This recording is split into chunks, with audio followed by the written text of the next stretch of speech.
Para a maioria das pessoas, a história da ascensão de Roma parece inevitável. As legiões, a disciplina, as estradas se estendendo por continentes. Tudo parece o desdobramento natural de um império destinado a dominar o Mediterrâneo. Mas a história é muito menos obediente do que isso. Impérios não surgem porque são escolhidos. Eles surgem porque seus rivais falham. E antes de Roma se tornar a mestre do Mediterrâneo, ela estava à sombra de um tipo muito diferente de superpotência. Uma cidade que não construiu um império por meio da conquista, mas através do comércio. Uma cidade que não dependia de legiões, mas de capital. Uma cidade que desafiou Roma, não com ideologia, mas com economia. E por um momento, parecia que poderia vencer. Bem-vindo ao historiador financeiro, onde dinheiro, poder e história colidem, e nada é tão simples quanto parece. Para entender como Cartago quase parou Roma, você precisa esquecer a maneira como a história antiga costuma ser ensinada. Roma é apresentada como o auge da ordem e da civilização, e Cartago é frequentemente reduzida a uma nota de rodapé, uma poderosa nação comercial que produziu um general lendário e depois desapareceu. Mas essa versão não é apenas simplista, ela perde todo o sentido. Cartago foi o primeiro grande rival econômico que Roma enfrentou, e seu poder não vinha de gladiadores ou heróis. Ele provinha de algo muito mais complexo: redes de comércio, inovação financeira, cadeias de suprimento globais e uma elite política que operava como o conselho de uma corporação multinacional. Muito antes de Veneza, muito antes de Amsterdã, muito antes de Wall Street, Cartago estava construindo um império comercial que transformou o Mediterrâneo em seu mercado. Fundada por colonos fenícios de Tiro, por volta de 814 a.C., Cartago começou como um posto comercial, que se tornou uma potência ao dominar três aspectos: o mar, o comércio e a logística. Ao contrário de Roma, que se expandiu conquistando terras, Cartago se expandiu controlando pontos estratégicos como Sicília, Sardenha, Córcega, a costa norte-africana e, eventualmente, os territórios ricos em minerais da Espanha. Cartago não precisava de vastas terras agrícolas ou legiões de soldados cidadãos. Tinha portos, estaleiros, comerciantes e capital. O duplo porto da cidade, um externo para o comércio e um interno circular para a marinha, era uma maravilha tecnológica. No centro, havia uma ilha em forma de anel de almirantado cercada por docas, permitindo que Cartago mobilizasse ou reparasse frotas mais rapidamente do que qualquer rival. Não era apenas um porto, era um motor de poder econômico. Roma, por sua vez, começou como uma sociedade agrária sem acesso ao mar, cuja riqueza vinha da agricultura e cuja força militar era proveniente de seus cidadãos. Sua economia era mais simples, lenta e muito mais local. Nos primeiros séculos, Roma tinha pouco interesse em guerra naval ou comércio, e em uma expansão pesada. Era um império terrestre em formação, não um marítimo. E enquanto Roma permanecesse em terra e Cartago permanecesse no mar, ambos os mundos poderiam coexistir. Mas o Mediterrâneo não é um lugar feito para a coexistência. É feito para a competição. Eventualmente, a competição eclodiu no que agora chamamos de guerras púnicas. 3 longos e brutais conflitos entre Roma e Cartago, travados por dinheiro, mercados e influência marítima, em seu cerne. Essas guerras não eram sobre cultura ou ideologia, eram sobre sistemas econômicos. Um lado construiu poder por meio da terra e da mão de obra, o outro através do comércio e do capital. Quando duas economias em ascensão tentaram dominar as mesmas rotas comerciais, o conflito tornou-se uma questão de aritmética, não de ódio. E tudo mudou quando ambas as potências almejaram a mesma Sicília. A Sicília não era apenas mais uma ilha, era a porta de entrada para as rotas comerciais marítimas, o cruzamento de suprimentos de grãos e a articulação entre o Mediterrâneo ocidental e oriental. Controle a Sicília, e você controla as artérias econômicas do mundo antigo. Roma queria segurança, Cartago queria receita. E quando duas potências em ascensão querem a mesma coisa, a guerra se torna menos uma questão de ideologia e mais uma questão de tempo. A Primeira Guerra Púnica eclodiu não porque as duas civilizações se odiassem, mas porque compartilhavam o mesmo instinto estratégico. Quem controlasse a Sicília moldaria o equilíbrio de poder. Cartago entrou no conflito como a hegemônica naval experiente.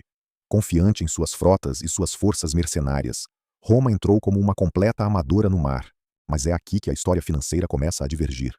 Roma, reconhecendo sua fraqueza, não hesitou em inovar. Copiou um navio de guerra cartaginês, construiu centenas de réplicas e financiou um aumento naval por meio de empréstimos e contribuições públicas sem precedentes na história romana. Cartago confiava em suas forças já estabelecidas. Roma criou novas. Conflito não era apenas uma luta por território. Era um confronto entre um sistema econômico-comercial e um sistema financeiro militarizado. Para entender como alavancar o crédito e por que Cartago era tão diferente, é necessário compreender seu modelo econômico incomum. Roma lutou guerras com cidadãos. Cartago lutou guerras com dinheiro. O exército cartaginês era em grande parte baseado em mercenários. Cavalaria númida, infantaria ibérica, fundeiros baleáricos e especialistas gregos. Cartago pagava por talento, expertise e adaptabilidade. Tratava a guerra como um empreendimento comercial. E enquanto seu tesouro estivesse cheio, o sistema funcionava de maneira notável. Cartago podia projetar poder através dos oceanos, sem recrutar sua população ou desestabilizar sua base econômica. Mantinha o comércio fluindo mesmo durante os conflitos. Seus comerciantes continuaram acumulando riqueza. Sua dominância naval permitiu que taxasse o transporte marítimo e extraísse tributos de cidades clientes. Mas todo modelo econômico tem uma falha. E a falha de Cartago era estrutural, uma dependência do capital em vez da coesão. Se o dinheiro acabasse, os soldados fugiam. Os soldados de Roma eram cidadãos leais. Os cartagineses eram contratados. A força de Roma aumentava com as dificuldades. A situação de Cartago se deteriorou quando os pagamentos falharam. E após sua derrota na Primeira Guerra Púnica, Cartago faliu ao tentar pagar os salários dos mercenários. A Guerra dos Mercenários que se seguiu foi um dos conflitos mais brutais da história antiga. Não porque os inimigos de Cartago eram poderosos, mas porque seu modelo financeiro colapsou sob pressão. Uma guerra nascida do crédito terminou em rebelião gerada por faturas não pagas. No entanto, Cartago fez algo extraordinário em resposta. Ele reconstruiu sua economia por meio da inovação em vez de se render. Amílcar Barca, pai do lendário Aníbal, direcionou a estratégia de Cartago para a Espanha, onde minas de prata ofereciam uma nova base financeira. Ali, Amílcar criou algo como um império semi-privado. A família Barcid operava como uma corporação soberana, utilizando a riqueza espanhola para reconstruir a força militar de Cartago sem depender da frágil política da cidade. Era um financiamento corporativo séculos antes do termo existir. E este é o momento em que um nome entra na história que até mesmo não historiadores já ouviram. Embora geralmente desprovido de todo o aspecto econômico, Hannibal é conhecido pela maioria como um dos maiores comandantes militares de todos os tempos. Mas nesta narrativa, sua importância não se limita apenas ao militar, é também financeira. Hannibal era a personificação do modelo econômico de Cartago. Um general executivo comandando um exército multinacional, pago com prata espanhola, fornecida por meio de vastas redes de comércio e projetado para quebrar a economia de Roma. Não apenas seus exércitos. Sua campanha se tornou lendária, não apenas porque ele atravessou os Alpes com elefantes, mas porque quase desmantelou as alianças de Roma, perturbou sua base tributária e ameaçou a estabilidade financeira da própria república. Hannibal não era apenas um comandante, ele era a estratégia econômica de Cartago personificada. Foi nesse momento que Roma percebeu a verdade. Cartago não era apenas um rival militar, mas também um rival econômico. Roma não estava apenas enfrentando soldados, mas sim um império comercial que conseguia gerar capital mais rapidamente do que Roma conseguia mobilizar tropas.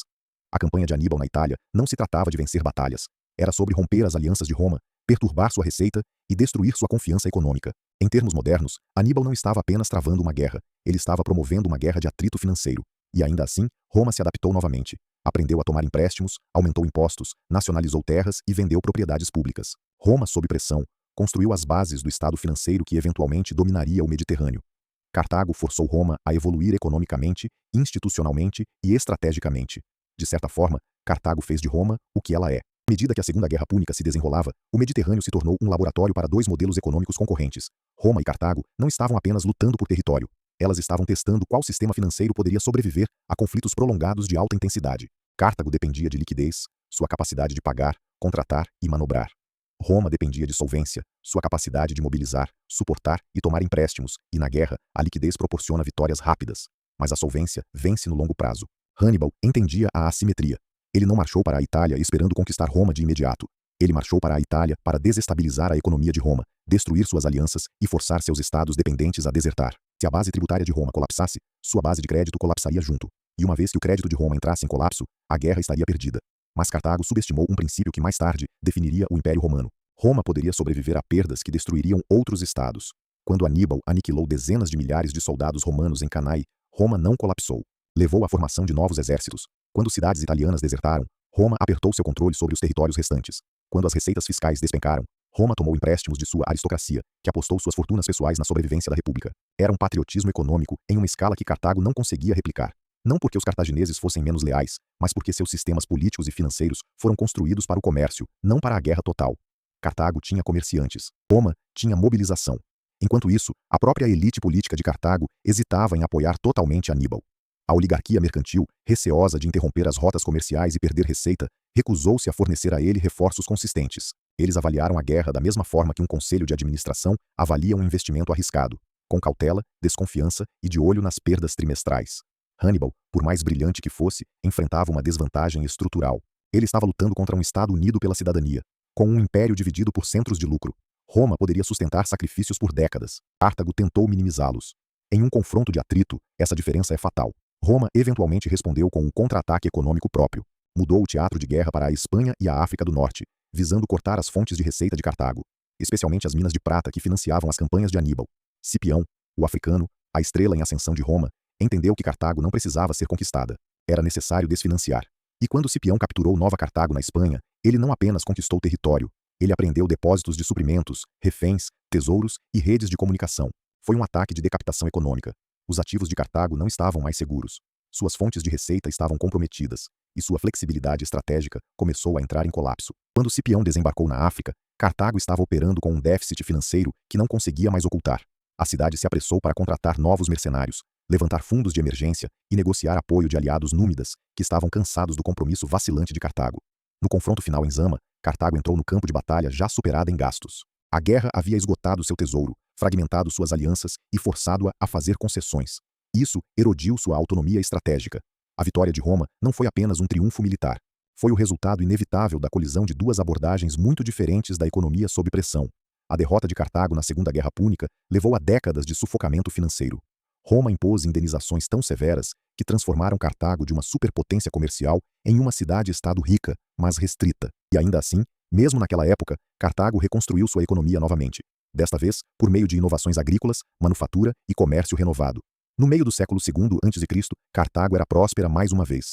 Tão próspero que os senadores romanos ficaram alarmados. O medo deles não era militar, era econômico. Cato, o velho, supostamente terminava todos os discursos com «Cartago deve ser destruída». Não porque Cartago ameaçasse Roma com exércitos, mas porque ameaçava Roma com relevância. A destruição final de Cartago em 146 a.C. não foi apenas um crime de guerra, foi uma eliminação financeira. A remoção de um rival comercial que se recusava a permanecer derrotado. E é aqui que a história muda do mundo antigo para o nosso. O conflito entre Roma e Cartago não era sobre o bem contra o mal, civilização contra barbarismo ou destino contra declínio. Era sobre economia. A disputa entre um império comercial e um império territorial. Entre um sistema que terceirizou seu poder militar e um que o incorporou à cidadania. Entre um Estado que dependia do capital e um Estado que dependia do crédito. Substitua as trirremes por navios de carga, as minas de prata por minerais raros, os mercenários por contratantes militares privados e os paralelos se tornam desconfortáveis. Observe o cenário geopolítico atual. Algumas potências exercem influência por meio de redes de comércio global, cadeias de suprimento, investimentos em infraestrutura e alavancagem de investimentos comerciais. Outras exercem influência por meio de alianças, bases militares e capacidade de crédito de longo prazo. Alguns priorizam capital flexível. Outros priorizam mobilização nacional. Alguns constroem impérios econômicos. Outros constroem esferas territoriais de influência. E quando esses modelos colidem em guerras comerciais, conflitos por procuração, competição por recursos ou tensões marítimas, as dinâmicas não são novas. Elas são antigas, testadas e previsíveis. O modelo de Cartago se assemelha às potências comerciais modernas que dependem de rotas comerciais, logística, domínio e mecanismos financeiros para moldar os assuntos globais. O modelo de Roma se assemelha a estados que fundem identidade militar com unidade política, capazes de absorver perdas por meio de tributação, empréstimos e coesão nacional. E assim como naquela época, a verdadeira questão não é qual sistema é moralmente melhor, mas qual sistema é estruturalmente sustentável. As bases econômicas do poder determinam os resultados militares dos conflitos, e não o contrário. Mas a lição mais profunda é mais sutil. O fracasso de Cartago não foi que ela se baseou na economia, foi que nunca fundiu seu motor econômico com a solidariedade política. Na prosperidade, seu sistema prosperava. Na crise, se fragmentava. Roma, em contraste, transformou a crise em coesão. Ele construiu instituições que transformam a pressão financeira em unidade política. Seus cidadãos não apenas financiavam o Estado, mas sentiam que eram o Estado. E a história mostra que, quando sistemas financeiros colidem, o lado com o contrato social mais forte, e não o tesouro mais rico, geralmente prevalece. No final, Cartago desafiou Roma com pura economia. Roma respondeu reinventando sua própria economia, e o resultado remodelou o Mediterrâneo, a economia antiga e o DNA do próprio império. Cartago ensinou Roma o valor do poder naval, dos mecanismos de crédito, das campanhas no exterior e da flexibilidade econômica. Roma, ao derrotar Cartago, absorveu suas lições. O vencedor se tornou o aluno. O vencido se tornou o modelo. E essa é a verdade desconfortável. Os sistemas econômicos não apenas competem, eles se fundem, evoluem e se sobrepõem uns aos outros. Cartago perdeu a guerra, mas Roma herdou seu mundo. A história não se repete, mas se você não a entender, ela te esmagará da mesma forma. Se isso te deu uma nova perspectiva, inscreva-se. A história tem as respostas e eu vou te mostrar onde procurar.